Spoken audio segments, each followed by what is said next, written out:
imanana bi nikmatil imani wal islam. Asyhadu an la ilaha illallah wahdahu la syarika lah wa asyhadu anna Muhammadan abduhu wa rasuluhu la nabiyya wa la rasula ba'dah.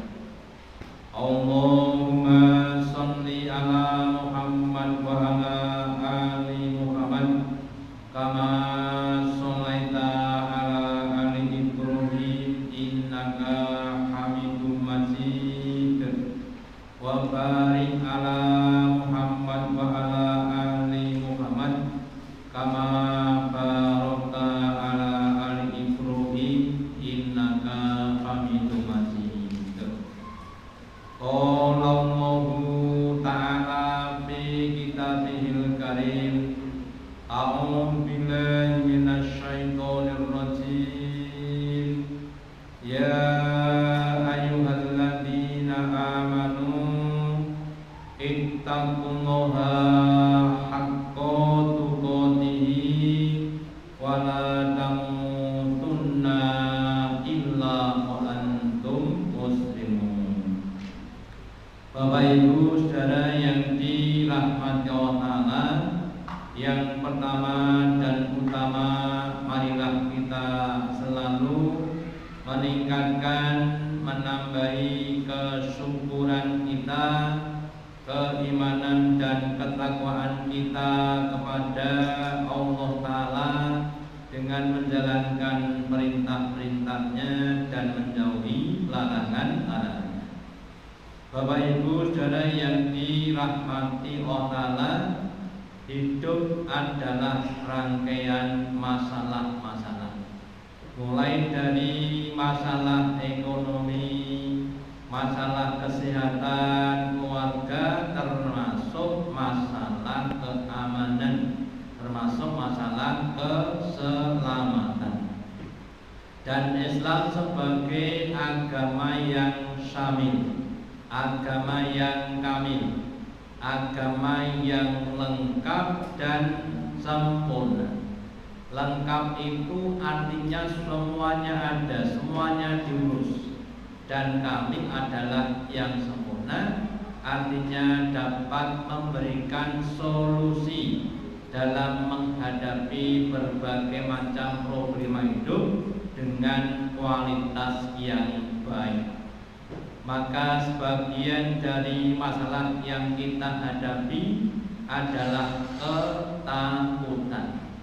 Hampir setiap orang pernah merasakan namanya ketakutan, utamanya ketakutan untuk didolimi, ketakutan untuk dibunuh, ketakutan untuk diperangi dan lain sebagainya.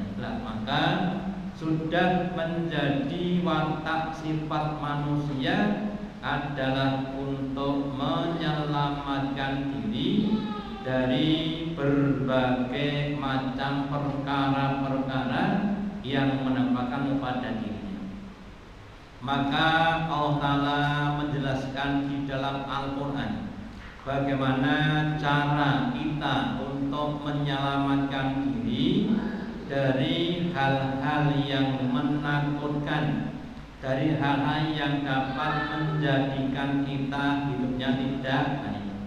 Maka dalam kisahnya Nabi Musa di dalam surat An-Nur, surat yang ke-44 ayat yang ke-23, Allah menjelaskan, Allah perintahkan kepada Nabi Musa untuk menyelamatkan diri dari Fir'aun dengan cara keluar dari negeri Mesir. Maka Allah perintahkan, wa asri bi ibadi, wahai Musa, berjalanlah kamu di waktu malam bersama hambaku, yaitu orang-orang Bani Israel. Lailan pada waktu malam, bukan pada waktu pagi. Ya, innakum mutabakun, sesungguhnya engkau ketika engkau pergi dari Mesir itu nanti kamu akan diikuti, kamu akan disuruh oleh Fir'aun dan bala tentaranya. Ya, jadi Allah Ta'ala zat yang maha tahu, zat yang maha kuasa, mengetahui terlebih dahulu. Nanti kamu ketika keluar itu pasti kamu akan diikuti oleh Fir'aun. Kemudian di sebagian tafsirnya dijelaskan, ketika Nabi Musa sudah menghadapi berbagai macam penentangan dengan Fir'aun, bahkan sudah mengadakan pertandingan tentang sihir, dan ahli sihirnya kalah dan beriman kepada Nabi Musa. Kemudian juga sudah diberikan berbagai macam mukjizat mulai dari belalang, kutu, darah dan sebagainya. Tetap Fir'aun tidak mau beriman, bahkan malah menyombongkan diri, bahkan malah ingin membunuh kepada Nabi Musa. Maka kemudian Allah memerintahkan kepada Nabi Musa untuk membawa umatnya keluar dari Mesir. Maka demikian juga di dalam surat Toha, surat yang ke-20 ayat yang ke-77 juga dijelaskan bahwa walaqad auhayna, dan sungguh-sungguh kami telah mewahyukan, telah memerintahkan ila Musa kepada Nabi Musa, an asri bi ibadi, bahwasanya engkau wahai Musa hendaklah kamu berjalan pergi meninggalkan Mesir pada waktu malam. Fabrib lahum, nanti kalau sudah keluar dari Mesir menuju ke arah utara dan di sana ada laut, ya, nanti kamu buatlah jalan di laut, ya, fil bariyah, basan, dalam keadaan nanti jalannya kering bukan basah, ya. Nah, ini perintahnya sama perintahnya Allah. Tidak masuk akal, laut itu adalah tempat air yang banyak, kok bisa dibuat jalan yang kering, tapi Allah maha kuasa, ya. La takhafu, tawakan kamu tidak khawatir akan tersungguh oleh Fir'aun, wala tasad, dan kamu jangan susah, kamu jangan takut. Jadi ketika Nabi Musa diperintah Allah, kemudian Allah sudah memberitahukan solusi yang akan terjadi, ya. Maka demikian juga kita sebagai orang yang beriman, suatu saat nanti kalau kita mendapati kesusahan, insya Allah Allah akan memberitakan kepada kita solusi apa yang harus kita lakukan. Allah kasihkan ide-ide, gagasan-gagasan yang itu yang datang dari Allah, kemudian nanti kita lakukan dan akan menjadi jalan selamat. Makanya pentingnya kita selalu banyak ibadah kepada Allah, ya. Pentingnya kita selalu mengingat kepada Allah. Allah berfirman, "Udhkuruni adhkurkum." Ya. Wahai hambaku, ingatlah kepadaku. Kalau kamu ingat kepadaku, aku akan ingat kepadamu. Ya. Jika hambaku ingat kepadaku ketika dia dalam keadaan senang, dalam keadaan kaya, ya, maka Allah akan ingat kepada hambanya ketika hamba berada dalam keadaan sedih, dalam keadaan susah, dalam keadaan miskin. Makanya pentingnya kita harus banyak-banyak ingat kepada Allah, ya. Terus kemudian jangan merasa takut untuk tersusun, karena Allah dengan caranya, dengan makalnya, dengan mekanismenya sudah mengurus semuanya. Semuanya sudah ditakdirkan dengan takdirnya Allah. Nah, juga kita sebagai orang beriman, ketika kita menghadapi musuh itu jangan sampai takut, meskipun apa susah. Kenapa? Karena kalau sudah takut itu biasanya terus stres, akhirnya apa? Tidak ada solusi dan sebagainya. Makanya perlunya ketenangan, menenangkan jiwa, sebagaimana nanti juga dijelaskan di bawah, ketika Nabi Ibrahim menghadapi ancaman Namrud untuk akan dibakar, maka Ibrahim mengatakan atau mengucapkan hasbunallah wa ni'mal wakil, ni'mal maula wa ni'man nasir.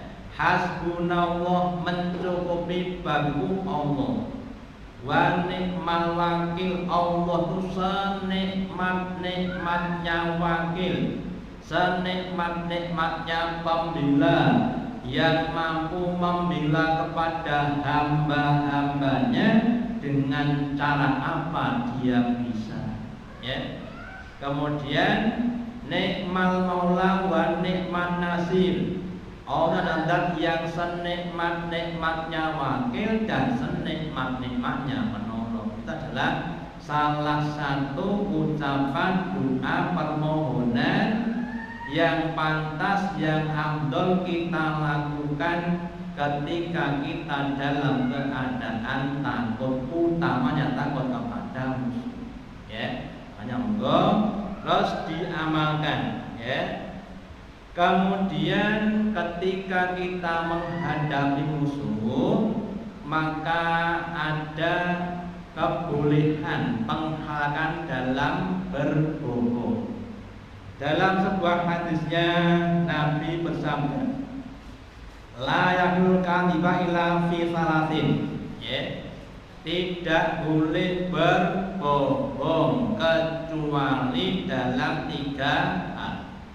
Yang pertama yaitu yuhaditsu rajulu imra'atahu liyurdiha, yaitu menceritakan seorang laki-laki atau suami kepada istrinya, diceritakan hal-hal yang tidak benar, tapi tujuannya untuk meridhokan kepada istrinya, Contohnya istrinya sudah membuat sayur jane kasinen, kakean uyan, tapi ketika suaminya makan ditanya gimana Pak, wah enak sekali, padahal nggak enak, Lah itu bohong, wong kasinen kok bilang enak, tapi bohongnya untuk meridhokan istrinya, dan sebaliknya istrinya juga berbohong boleh untuk apa? Meridhokan suami. Itu yang pertama.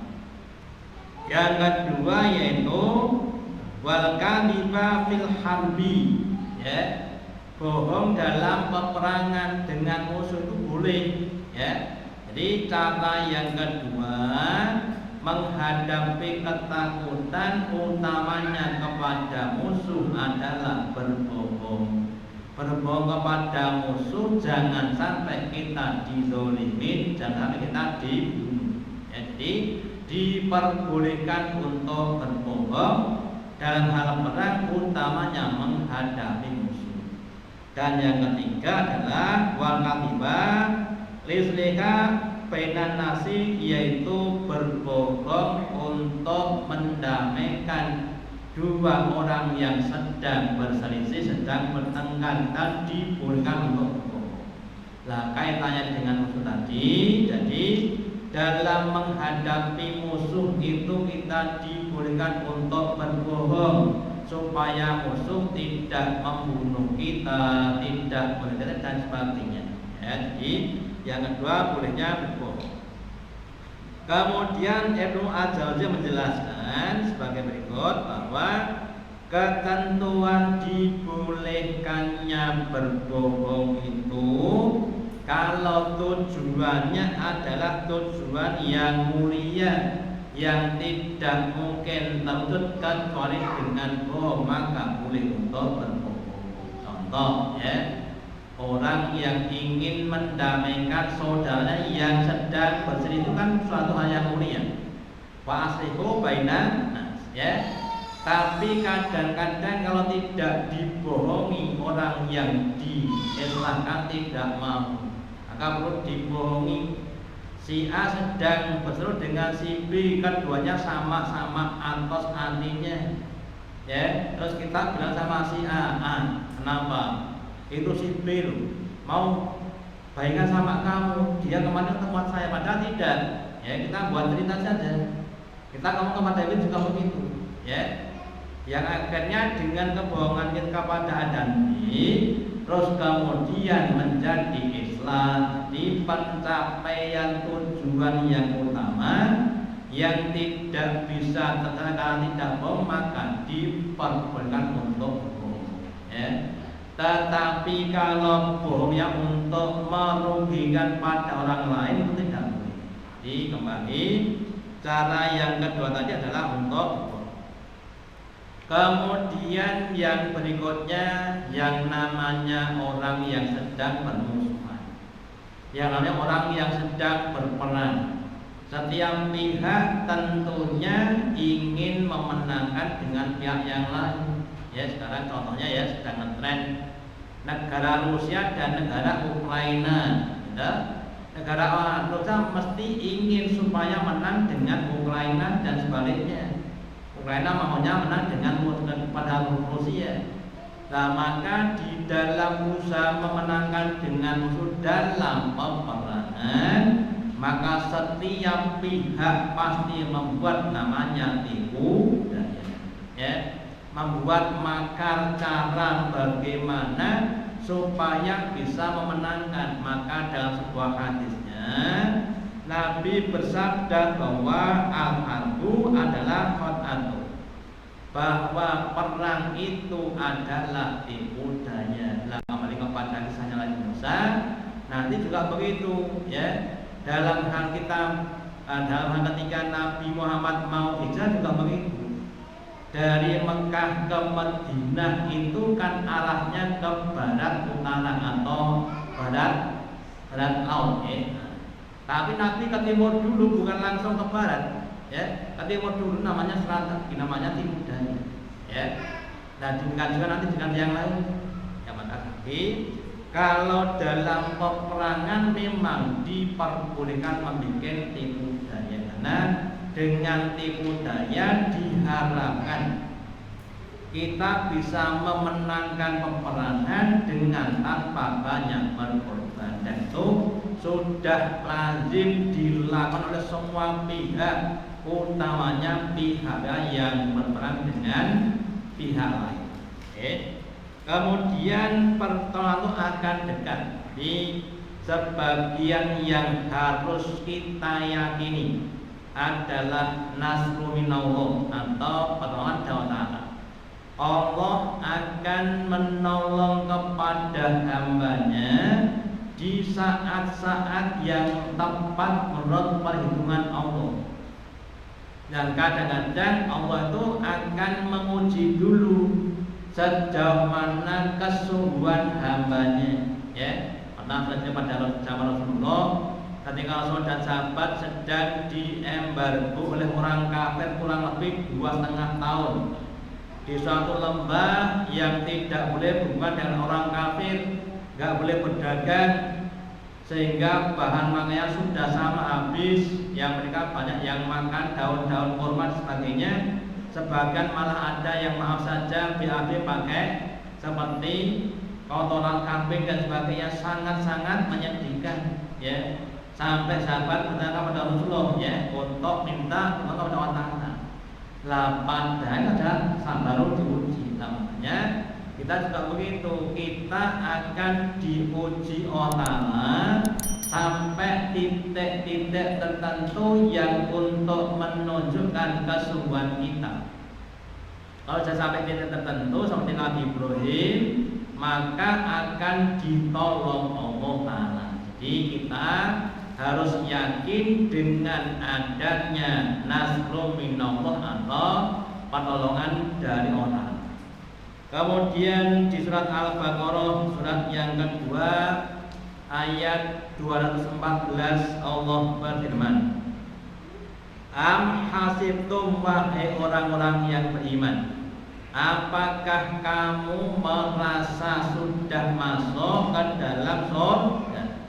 Atau jannah walamma ya'tikum dan belum datang, belum kepada kamu matalul ladzina khalau min qablikum, permisalan peristiwa penderitaan yang telah diderita, telah menimpa kepada orang-orang yang zaman sebelum kamu, umat-umat yang dulu, ya, masatul baksa, telah menimpa kepada mereka al-baksa, ya, berbagai macam kerupakan, wamdorot dan kemadorotan, wazulzilu dan kegoncangan jiwa.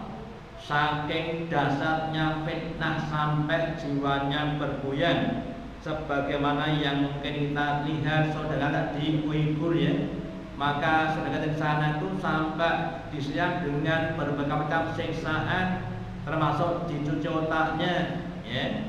Kemudian hatta yang Rasul sampai Rasul berkata atau berkata walang bina dan juga orang beriman mata nasrullah, kapan pertolongan Allah, ya. Kemudian di Jawa Tengah ala innan nasrullah dikatakan bahwa pertolongan Allah itu sangat-sangat dekat. Maksudnya kalau sudah sampai waktunya Allah akan tolong. Cuma kalau belum waktunya Allah baru menguji kepada kita. Makanya nanti dalam menghadapi problema dunia juga begitu, ya. Maaf saja, jangan sampai kita menjadi orang yang lebay, orang yang cengeng, ya. Baru dengan pendat sedikit kita sudah mundur, ya. Nah, itu harus kita kuatkan. Jadi harus kita kuatkan. Memang surga itu bukan tempat yang murah, tempat yang mahal, tempat yang harus dicapai dengan pengorbanan, dengan kesungguhan, dengan ketelatenan, dengan keistiqomahan. Ya, maka hanya orang-orang yang berjiwa besar, yang berhati baja, yang mampu untuk menghadapinya. Makanya mari kita semuanya berusaha untuk membesarkan hati kita, menguatkan akidah kita, kemudian meningkatkan ibadah kita supaya Allah Ta'ala akan menolong kita di saat-saat kita membutuhkan pertolongan Allah Ta'ala, ya. Kemudian dengan adanya kita mengaji, belajar agama, beribadah, maka nanti ibadah-ibadah kita aman, akan menguatkan iman kita sebagaimana Nabi sabdakan, al-imanu yazidu wa yanqusu. Iman itu akan bertambah dan berkurang. Yazidu bisolihati wansu bil maksiati. Iman itu akan bisa bertambah kalau kita banyak beribadah, beramal soleh. Semakin banyak amal akan semakin kuat. Wa yansu bil maksiati, dan akan kuat dengan adanya maksiat. Jadi kalau kita semakin banyak maksiat, imannya semakin berkurang. Lah kalau imannya semakin tambah, maka tingkat ketaatan akan semakin bertambah. Sehingga kalau jadwal, meskipun ada halangan, rintangan, gangguan, bahaya, tetap orang itu akan menjalankannya. Maka di dalam surat Al-Ahzab, surat yang ke-33, ayat yang ke-22, Allah berfirman mengisahkan sifat orang beriman yang kuat imannya. Walamma al-mu'minuna al-ahzab, dan ketika orang-orang beriman itu melihat pasukan gabungan, pasukan Ahzab, mereka tidak takut, mereka tidak gigrik, ya mereka tidak grogi, tapi malah berkata, kalau mereka berkata, oh hadza ma wa'adana Allah, inilah yang dijanjikan Allah Ta'ala dan Rasulnya, yaitu yang saya nanti-nanti, ya. Karena Bapak Ibu, di balik kesusahan itu ada kemudahan. Innama ba'dal usri yusra. Yusra itu adanya di balik usri. Kalau nggak ada usri, nggak ada yusra. Ya, makanya orang beriman itu kalau ingin penah harus mau rekoso dulu. Kalau nggak mau rekoso, nggak ada kepenah. Ya. Nah, terus kemudian ayat berikutnya, wa sadaqallah, dan Allah Maha benar, yang benar ini, ya, dan Rasulnya, dan kemudian wa ma zadu illa imanan wa tasliman, dan dengan adanya keadaan seperti itu justru menambah kepada orang beriman apa? Imanan, imannya, wa tasliman, dan taslimnya, berserah diri kepada Allah. Itulah tip-tipnya, ya. Jadi kalau kita ibaratkan di balik gunung yang besar itu ada umpamanya emas yang banyak, ya kita harus mau mendaki gunung itu dulu untuk mendapatkan apa? Emas. Harus punya nyali, harus punya niat yang ikhlas, ya. Insya Allah nanti kalau kita ikhlas, Allah akan berikan kekuatan. Ya, jadi mari kita semuanya menjadi orang beriman yang bermental baja, ya, yang punya nyali yang tinggi, jangan mudah untuk takut dengan maaf saja orang-orang yang kafir, ya, harus mempunyai kesungguhan, ya, ya. Semuanya harus dibangun dari perkara-perkara yang kecil. Bermula zaman dengan kebaikan-kebaikan, insya Allah Allah akan berikan kekuatan kepada kita. Okay. Terus kemudian dengan adanya musuh yang banyak tadi, orang beriman justru semakin senang, maksudnya semakin meyakini apa yang dijanjikan Allah. Juga kalau kita memandang bahwa masalah itu adalah beban, maka kita akan merasa senang dengan adanya masalah. Tapi kalau kita memandang bahwa masalah adalah sebagai suatu kesempatan, ya, maka kita harus akan senang. Alhamdulillah ada masalah, di balik masalah ada ilmu, ada pahala, ada harga diri, ada penghormatan, ya. Jadi kalau kita mengatasi masalah, insya Allah akan dapat ilmu, dapat pahala, dapat kehormatan, dapat nilai yang tinggi. Lah kalau kita nggak punya masalah, ya nggak ada kesempatan.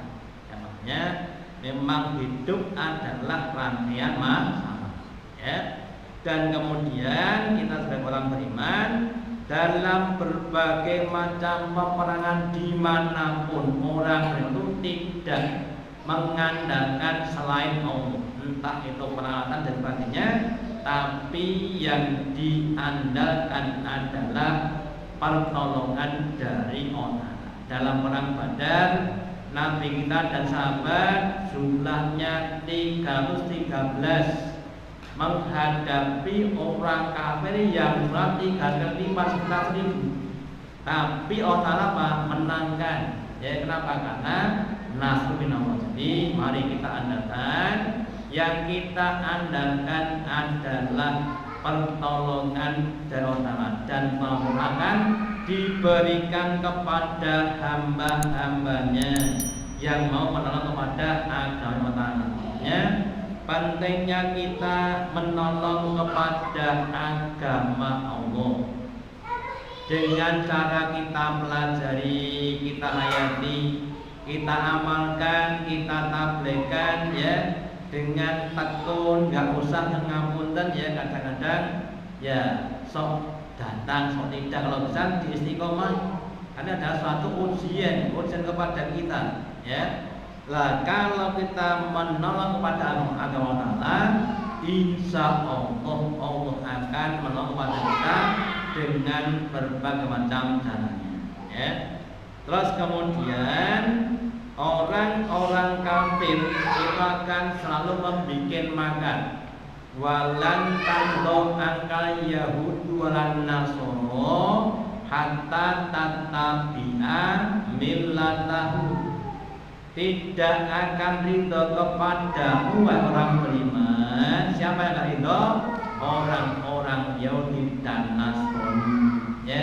Orang-orang kafir selalu akan berusaha membuat makar-makar, sistem-sistem, cara-cara supaya umat Islam itu mau mengikuti milah mereka, ya. Terus kemudian ketika orang-orang kafir membuat makar, Allah juga membuat makar. Maka dalam surat Al-An'am, surat yang ke-6 ayat yang ke-30, Allah berfirman, wa id yamkuru bika, dan ketika orang kafir membuat makar untuk Muhammad, ada namru liyubiluka oyakuluka, untuk mengusir kamu atau untuk membunuh kamu. Jadi ketika Nabi Muhammad sudah menyebarkan mendakwakan Islam, kemudian ditawari kompromi tidak mau, ya. Akhirnya orang-orang kafir membuat rencana bagaimana supaya Muhammad itu dibunuh atau diusir, ya. Maka kemudian Allah katakan wayang kurullah, dan mereka membuat makar untuk membunuh Nabi, untuk memadamkan api Allah Ta'ala, tapi wayang kurullah, dan Allah juga membuat makar. Wallahu khairul makirin, dan ada sebaik-baik membuat makar. Dan kalau kita katakan pada zaman sekarang, yang namanya kekafiran itu akan digaungkan, didakwahkan, disebarkan dengan berbagai macam cara, ya. Awalnya zaman sekarang lewat media massa, media sosial dan sebagainya, ya. Banyak media orang kafir yang menjelekkan orang Islam, tapi apa kenyataannya? Justru banyak orang-orang kafir, bahkan dari tokoh-tokohnya, ya, dari para intelektualnya, dari para pengusaha, mereka banyak yang masuk Islam. Makanya otak. Makanya kita tidak usah hikri, tidak usah takut, ya. Semuanya akan dibantu oleh Allah Ta'ala. Memang adalah ujian kita, ujian dalam kehidupan kita seperti itu, ya. Dan kita harus sadar untuk masalah itu tidak mudah, harus ada perjuangan, ya. Harus ada pengorbanan, dan semua yang kita korbankan insya Allah akan dibayar Allah, akan diganti dengan kenikmatan surga yang tiada tara. Terus kemudian yang tadi saya sampaikan, kalimat peneguh hati, ya. Ketika Nabi Ibrahim akan dilemparkan di api, atau ketika Nabi Muhammad, ya, sudah ditakut-takuti, hi Muhammad, hi orang beriman, sesungguhnya orang-orang sudah sama bersatu padu untuk menghancurkan kamu, ya. Maka yang diucapkan oleh Nabi Ibrahim dan juga Nabi Muhammad adalah hasbunallah wa ni'mal wakil, ni'mal wa ni'man. Dan dengan juga nanti, ya, seandainya suatu saat kita menghadapi situasi keadaan yang tidak menentu, seandainya saja bukan tidak ya, maka kita harus mempunyai suatu apa? Suatu amalan tadi, jangan sampai lupa ya. Pas takut kemudian lupa, akhirnya apa? Setelah orang jatuh ngompol ngembon gitu, kencing di tempat karena apa? Saking takutnya ya. Ucapkan hasbunallah wa ni'mal wakil. Saya sudah mengucapkan tapi kok nggak ada pertolongan. Sabar, semuanya pakai ukuran. Gitu. Kita diulang oleh Allah sejauh mana kesungguhan kita. Ya, ingat juga kalau kita lihat petani padi itu dia sadar umur padi kurang lebih 3 bulan. Sehingga ketika 1 bulan ya mereka tidak mengharapkan panen, baru 1 bulan. Ya, dia yakinnya nanti kalau sudah 3 bulan baru apa? Panen. Demikian juga kadar iman itu memang berbeda-beda. Ya, kalau kita cermati Nabi Ibrahim juga begitu, tidak langsung ditolong. Ketika diperintah untuk menyembelih anaknya itu ya mulai dari disampaikan kepada anaknya, kemudian dia berangkat dari rumahnya menuju tempat yang dituju ya. Itu dihalangi oleh setan-setan dan sebagainya, itu ada banyak masalah, ada proses ya, sampai di tempat yang telah ditentukan dibayangkannya Ismail, kemudian diletakkan pisau dan sebagainya, itu pakai proses. Coba kalau kita perhatikan secara psikologis ya, sudah ditempelkan di leher Ismail pisaunya, kira-kira hatinya itu bagaimana ya, kira-kira merem apa melek itu, kira-kira ya nggak berani melek, ya merem, ya kan? Nah, ketika menyembelih sen itu ya dalam pikirannya siapa yang disembelih? Ismail, bukan kambing. Ismail. Kira-kira hatinya bagaimana? Wah, anakku mati, kan gitu ya. Tapi ketika melek itu loh, kok ternyata kambing. Gitu. Allah Ta'ala sangat cepat dalam menolong kepada hamba. Demikian juga Nabi Musa juga begitu, mulai dari keluar dari Mesir ya, membawa tidak cuma dirinya dan keluarganya, membawa orang-orang Bani Israil. Ada yang sepuh ya, ada yang anak-anak, ada yang perempuan, ada yang maaf saja ibunya hamil dan sebagainya. Itu tidak pakai pesawat, tidak pakai truk, tidak pakai bis ber-AC, enggak, jalan ya. Sampai di tepi pantai Fir'aun sudah hampir menjumpai ya. Nah, kemudian mereka orang itu sudah sama merengek pada Nabi Musa. Pada Nabi, bagaimana ini? Depan kita laut, belakang Fir'aun dan pasukannya. Maju mati mundur mati, kan suatu ujian secara psikologis. Ya, maka kita harus begitu, siap ya. Dan suatu saat maaf saja kita akan seperti itu. Lah, makanya juga doa yang kita lakukan ya, kita jangan sampai atau ya Allah la yukallifu nafsan illa wus'aha, ya, atau la tu'akhidna in nasna aw akhtana. Kalau kita salah, kalau kita keliru, jangan sampai diadab. Dan wala tuhamilna malah taqata lana. Ya Allah, jangan engkau bebani saya dengan beban yang aku tidak mampu untuk membawa. Dan mau berfirman bahwa Allah hanya memberikan beban kepada hambanya sesuai dengan kemampuannya. Lah, kalau ada hamba yang tidak mampu, berarti apa? Berarti ada potensi kekuatan yang belum dipotensikan. Makanya pentingnya kita belajar untuk mempotensikan potensi-potensi yang diberikan kepada kita supaya potensial, sehingga ketika muncul masalah kita masih mampu untuk mengatasi masalah ya. Dan kemudian juga pentingnya kita selalu untuk mendekatkan diri kepada Allah Ta'ala dengan berbagai macam amal ya. Dan Allah sudah berfirman bahwa wa may yattaqillaha yaj'alhu makhrajan.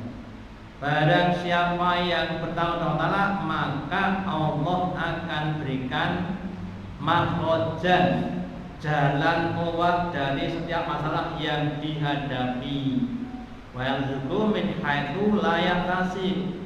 Dan Allah akan memberikan rezeki dari arah yang tidak disangka-sangka. Ya, kita sebelum datang ujian itu kita harus banyak-banyak belajar. Ya, sebagaimana anak sekolahan. Ya, mereka yakin bahwa setelah belajar beberapa bab atau satu bab itu akan ada ujian. Ya, maka ketika kita mengaji, mempelajari tadi harus kita perhatikan biar apa? Biar ketika datang ujian kita bisa menjawab dengan baik dan benar. Kalau anak di sekolah ujian itu kalau nggak bisa jawab cuma dapat nilai jelek. Nah kalau kita ujiannya ujian kehidupan, ya. Ujian hidup itu konsekuensinya lebih besar dibanding dengan ujian di sekolahan. Ya, contoh saja. Seandainya kita sakit lah, ujian sakit. Lah kalau kita nggak bisa jawab, tidak sabar, kemudian apa yang terjadi? Ya, ada orang yang gantung diri, bunuh diri karena apa? Sakitnya nggak sembuh-sembuh, kemudian bunuh. Berarti kan orang itu tidak bisa menjawab ujian sakit tadi karena apa? Enggak banyak belajar. Ya. Demikian juga kalau kita lihat pada kisah sebagian sahabat Nabi ya, yang 10 orang sahabat Nabi itu yang terakhir nomor 10 tadi, itu mereka tidak kuat untuk